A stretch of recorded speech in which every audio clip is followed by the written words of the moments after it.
Do you feel when shooting that you could be better? That you could make more shots in a row? But there is just something that you don't know that is stopping you to make dozens of shots in a row? And it's just frustrating to go to practice and always miss 4 to 5 times in a row, at least one time the whole workout, and feel that you're not becoming a better shooter. I know how bad this can be because this happens to me too when I'm training my shooting skills, but it happens a lot more in the past. With every workout that I did, having 2 or 3 moments like that. That I was missing my shot so much that I would kick the ball, swear out loud, and even beg for the ball just to go in just one time. Definitely not my proudest moment. But as time passed, I began to become a better shooter, not because I was just training more, but mostly because I learned and implement 3 major mechanics to my jump shot that made me go to this jump shot to this jump shot, become a way better shooter than I was before. And those moments of rage, because I was missing too much, began to happen less and less times, since I was finally able to hit more shots in a row and missing less times. Of course I learned more than 3 mechanics, but of all those that I learned, the most effective and that helped me more than any other mechanic was those 3. So, if you want to improve your power, precision and consistency of your shot, watch this video until the end, because the last mechanic of the 3 is the one that I think is the most important for a better overall jump shot. But you may be thinking, is this video for me? Is this mechanic some advanced thing to do when shooting?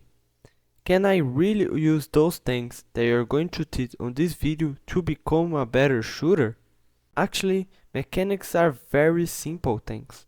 Mechanics are just movements that you do shooting to increase the power, the precision, or the consistency of your shot.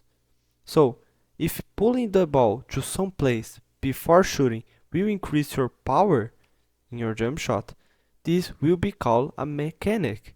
And learning and implementing those things to your jump shot is actually the fastest and best way to become a better shooter. Was only after I started to learn mechanics and implement them to my jump shot that I began to shoot better. You see, before that, the first time that I was training to shoot better, I was airballing shots from the post. And not like I had 5 or 7 years in that time. I had 14. And it took 2 whole months for me to hit this mid-range shot they're seeing. And also this 3-point shot. In that time, I had never made a single shooting point in any type of game. Recess, casual games, real games, none. 0 points. But just after I started to implement mechanics to my jump shot, I hit my first 3-point shot in a real game. Sure, it's not the best shot you will see, but I finally made one. This is to show to you that mechanics are not something advanced, but a must-do thing if you want to become a better shooter. Even if you never made the 3-point shot, or even if you're going pro. Now we are on the same terms, let's talk about the first mechanic that did major improvements in my jump shot and allowing me to shoot 3-point shots so more effortless than ever before. The set point. Before the set point, I needed to use all my strength just to be able to put the ball close to the ring. This way, I focus entirely in the power of my shot and not in the accuracy of my shot, making me a very inconsistent shooter. Then I learned about the set point. This is the same mechanic that everyone praised so much Curry's jump shot. It's the mechanic that tells us where to place our starting point of release. What? You see, when you are shooting, one time you are bringing the ball up, right? And other time you are releasing it. The set point is that place that you are bringing the ball up and starting to release it. So let's do a quick test, okay? where is Curry's set point? Right here. Did you understand now? You see how he's bringing the ball up, then placing in the set point, and after that, then he releases it. But what is the best place to put your set point? And why Curry's set point is so good? It's because it's a very low set point. If we see Klay Thompson jump shot, his set point is very high. And this is also good, since it's harder for the defender to contest it. But one good thing about the low set point is about the power you can generate it from. A low set point makes a very high angle of your arms and forearms. This works out like a catapult, and because of this, you generate a ton of power. Therefore, you don't need to force your arms when shooting, and this also makes possible to control more where to shoot, becoming a more consistent shooter. This is one of the reasons that Curry is so good at shooting. So, a recommended set point to have is when your middle finger points to your eyebrows. But if you are more comfortable with a higher or lower set point, go for it. Just remember that a low set point generates more power and a harder set point will be harder to get blocked. But there is also this other mechanic that is one of the most overlooked, if not the most overlooked mechanic that everybody thinks they are doing, but actually is the reason they are not consistent in the 3-point line. But I can't lie and say to you that I was not in that part of people. There was a time that I already had implemented a lot of mechanics to my jump shot, including the set point. But I still had times that I was missing many shots in a row. So I decided to find out what I was doing wrong. And after some weeks later, I discovered that my problem was the guide hand. My guide hand was helping the right hand to shoot a ball, which is kinda bad because this means I am pushing with my left hand, my guide hand, the ball, and this is totally wrong.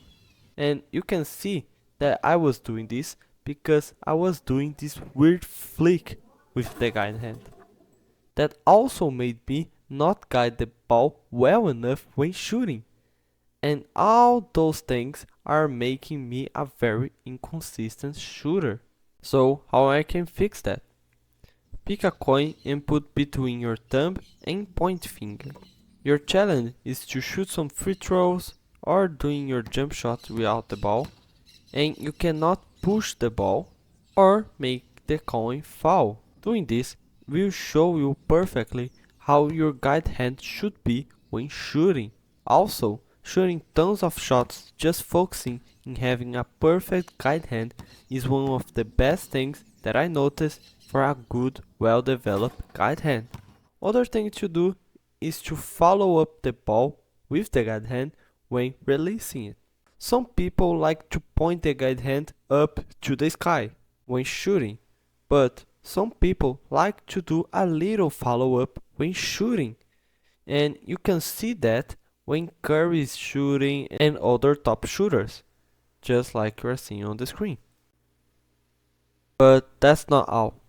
Those two mechanics are great, but if you don't have a fluid jump shot, you will be not able to take really advantage of those mechanics in your jump shot.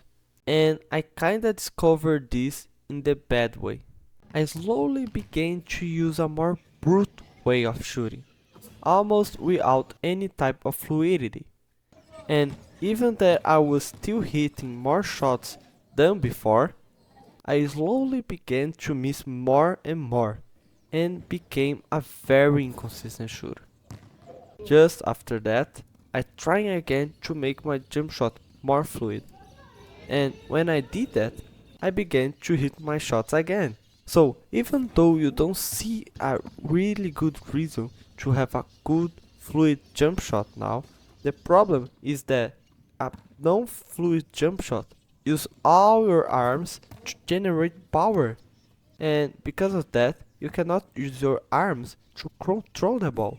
And if you can't do that, even though you will have the strength to shoot, you will not have the precision, the accuracy to hit the shot. And because of that, you will be very inconsistent. But how can I be fluid? It is a very hard question to really answer, but the best way is to try to not slow down the ball once you accelerate it. With this, you will see that you will have a more fluid jump shot. Also, seeing your own jump shot in a video is great to understand and fix your fluidity. And for not making this video too long, if you want to understand more about fluidity and more tips of how to become more fluid and become a better player, watch this video that is appearing on the screen right now. I really hope this video helps you to become a better shooter. And don't forget to comment below what you think that should be the next video about. And I see you there.